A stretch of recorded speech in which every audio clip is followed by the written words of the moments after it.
سلام و صد سلام. حتما شنیدین که ممجواد ظریف پا شده رفته ینگ دنیا واسه چک و چونه.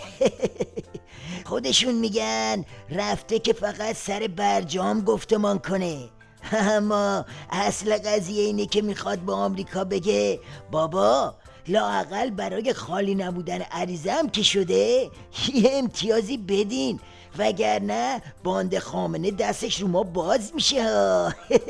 البته آمریکا هم جوابشو اینجوری داره میده. گفته میشه اطمینان دادن به عربستان و کشورهای حاشیه خلیج فارس درباره ادامه دشمنی واشنگتن با تهران بعد از برجام یکی از اهداف این سفره.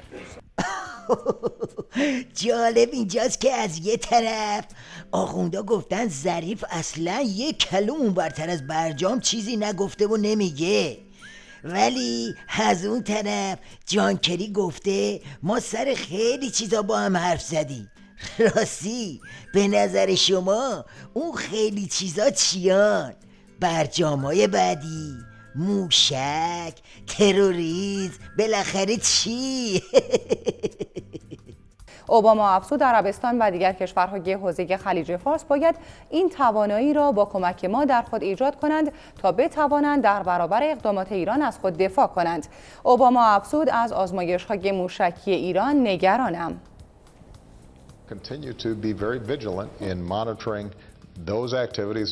باید کاملا هوشیارانه بر فعالیت‌های تروریستی یا اقدامات تحریک‌آمیز ایران در منطقه و فراتر از آن نظارت داشته باشیم.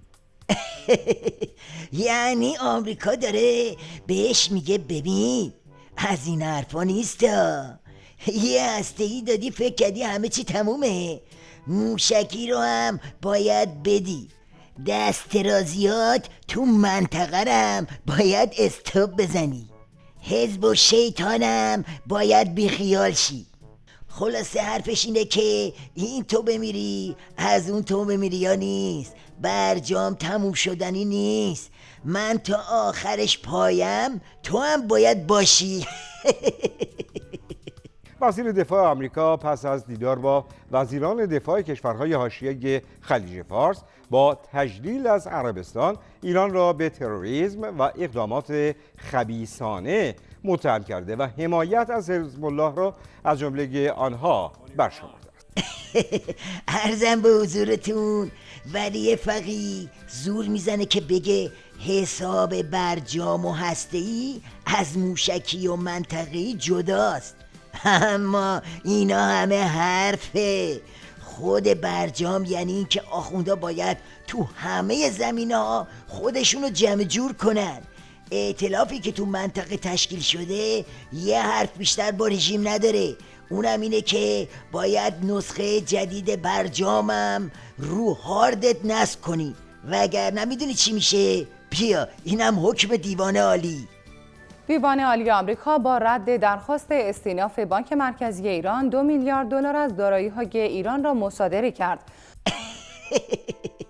بله، حالا ولی فقیه بدبخت مونده چی کار کنه؟ بره باشون یا نه؟ اگه بره که به زودی امامش هم از سرش پر میدارن، اگم نره و بگه برجام بی برجام هیچی دیگه، یه مصیبت دیگه است، دوباره همه برا شاخ میشن. یعنی داستان همون داستان دوراهی عظماست. قربون شما تا یه موشکافی دیگه، خدا نگهدار.